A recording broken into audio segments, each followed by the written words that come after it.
Hello everybody! In time of this crisis with the COVID-19, the coronavirus, I want to talk about the vaccinations that you need to travel to Philippines and also the medicine that you can take with you. So let's go into it.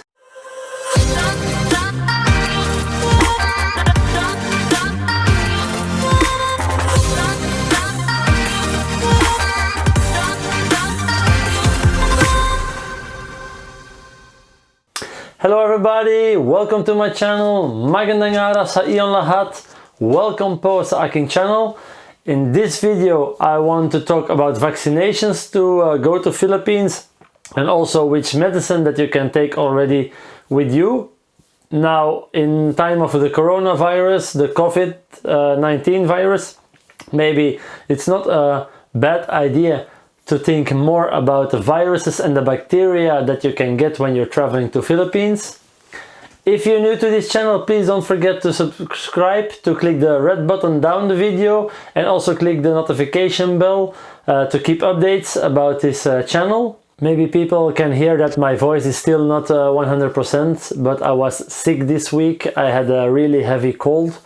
Now in the corona situation, it's better to be safe than sorry. I wanted to make some videos for you because people were really worried that I had corona or something. But you see, I'm still alive. I'm still alive and kicking. Maybe some people are not happy with that, but hey, sorry, I'm just a strong person and I'm fighting for that. But if my voice is not really clear, then you know why it is. I will also try to make this video shorter because otherwise it will be a boring video with all the technical and the medical explanations. So that's why I'm just telling everything about the disease and I will not say what the symptoms are or anything. Just you can find it online if you're typing the name of the disease. Now, I'm not a doctor, so the things that I will explain here to you, it's the things that I found on internet or the things that I get from my doctor here in Belgium. I will try also to put all the Latin names here down on the video so you can search the disease for yourself. I was thinking first to do it in Dutch because I'm from Belgium. And if I want to travel to Philippines, yeah, it's easier for me to use the Dutch names from the disease. But not everybody is watching this channel from Belgium. I have viewers from all over the world. So that's why I will put them in Latin. So you can search it in Google and then you will find the disease in your own translation. So it will give it more consistent content here. So you need a little bit of extra research if you are thinking that it's helpful for you. The first thing that I want to talk about is that you have difference if you're staying longer than 3 months in Philippines. You have more vaccinations that they are telling you to get than when you're only going for 2 weeks. Now, for me personal, it doesn't matter if I'm staying for 1 month and I can see that there is a vaccinations that they are asking to do if you're 3 months. There's a big chance that I will get that vaccination also if I'm going for 1 month, because you never know. People that are now in Philippines, they're stranded there, they cannot travel anymore to their own country. If you're staying longer than 3 months, you get more risk. So it's always better to be prepared than to have the problems in the end. Now, the first things that I want to talk about is the basic things, and that's in Belgium we always get our tetanus shot when you're in school. If you're out of school, you have to renew it every 10 years, so make sure that your tetanus is really up to date. Now also we have diphtheria. It's also standard in the vaccinations here in Belgium, and also polio. Now polio is already a disease also that's required even you're only staying for 1 day in the Philippines. And it's requested to take your small book with all your vaccinations, to take it with you.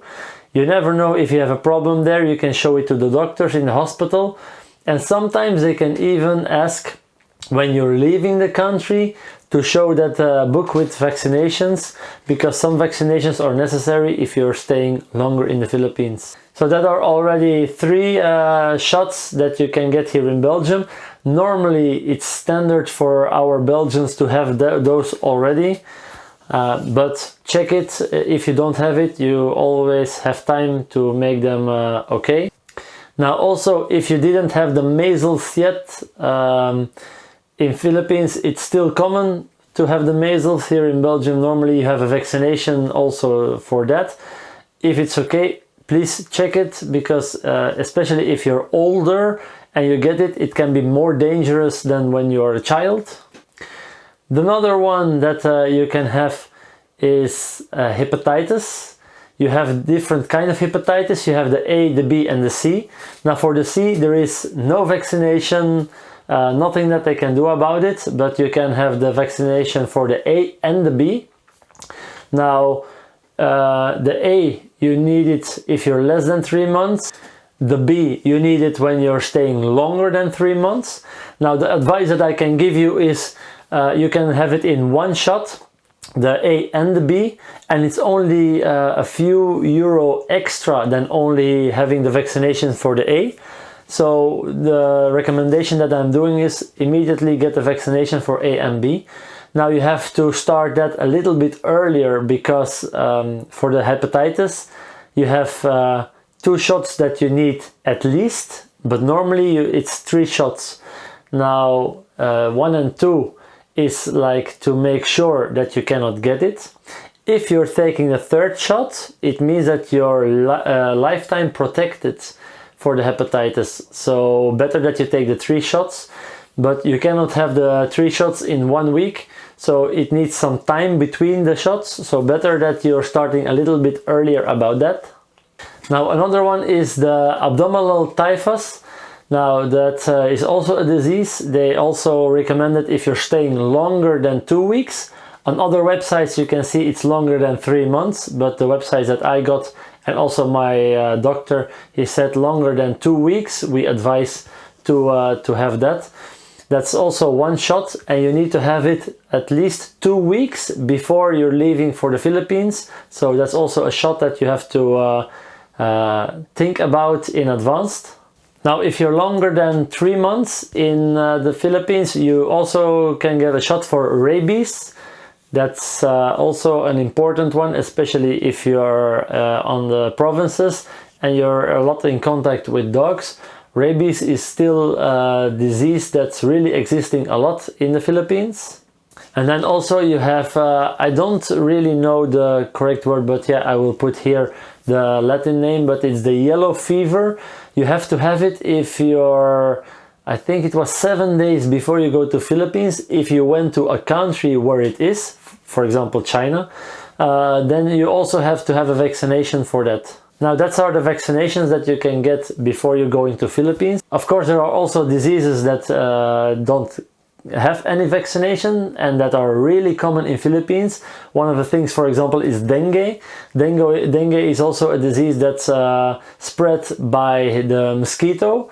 The only thing you can do is using a lot of lotion to get the mosquitoes away, so that you're really putting the lotion on your arms, or you're wearing long sleeves, long pants. But if you're going in summer in Philippines, it's too hot, so make sure you have like a spread, like a kind of spray to put on your unprotected arms and legs and face. Now also what I recommend is if you're going to the provinces, in a hotel they say you don't need it because there is AC, and the mosquito they don't like the AC, but to use a colambo in Tagalog, a clambu, that's like the mosquito net to sleep under. Some people will laugh with you, but when I'm going to Philippines I'm sleeping under the mosquito net, and I think it's the best thing to protect yourself, because if you get dengue, that's a knuckle fever, I think they call it in English. That's not one of the diseases that you want to have when you're on holiday. Also you have the Chikungunya, that's a disease also with your joints that will get infected and everything. Also there is no vaccination for that, so also protect yourself for the mosquitoes. And then the most common disease that you can hear is malaria. It's also with the mosquito. Now for the malaria, I'm taking medication because you can have some medication in advance. I will show you. This is the medication that I'm using. I will see if I can get in focus. Now that's a medication that you have to take every day, and you have to start taking it 24 hours before you're arriving in malaria area. Now there is no malaria in Manila or in Cebu.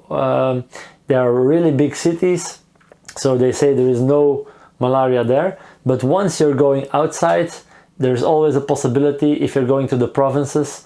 Some people, they say we have an emergency package for the malaria, but I'm not taking that risk. I just take the medicine every day, and it's important that you also take it every day at the same hour. So otherwise you're not really protected.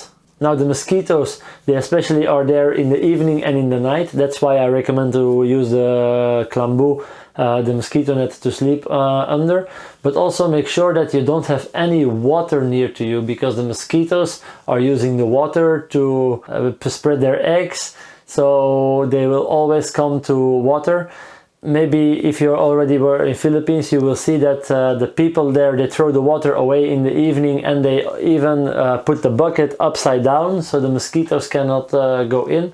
Normally when you're staying in Philippines with the real citizens, they're used to it, and you can just follow their instructions because they know how to deal with that. Now also I will see that I can put websites with more information here where I get my information. The websites will be mostly in Dutch, but maybe if I can find some English ones, I will also put it in the description below, so make sure you scroll there also. And especially also contact your doctor here before you're traveling to the Philippines. He will explain to you which vaccinations and which injections that you need for your personal, because if you have, for example, already lung problems, maybe you need extra vaccinations than people that are 100% healthy. So don't use this video only for your medical advice. Now the medication that I'm taking with me to Philippines, for example, the first one is paracetamol. That's what people also call dafalgan. That's one that I always take on every trip to the Philippines. The one that I also take is Imodium. People will know that also as the medicine that if you're getting diarrhea, that will help you. Now personally, I never had to use my own medicine, but you never know, because the medicine in Philippines, they are different than the ones that we have here. I think they are even less strong than our medicine. So if you take a dafalgan there or a dafalgan here in Belgium, it will be different. So I'm taking my own medication to there. Now the other thing that I'm taking with you is also I'm taking bandage with me. I'm making like a small emergency box, like a box with ice cream, and I'm filling that up with some ointment, the mosquito spray I put it in, I put some bandages, I put a scissor in it, because if you're in a city, maybe you have a pharmacy on every corner, but once you're going to the provinces, it's not always that easy to find those things. And if you cut yourself, you don't want to go half an hour before you have any pharmacy. So I'm taking all those things with me. Now you can have the ice cream box from 2.5 liters, or you can have one from 1 liter, the small ones. It's up to you to decide. But I'm also taking some compresses and some isobetadine to disinfect.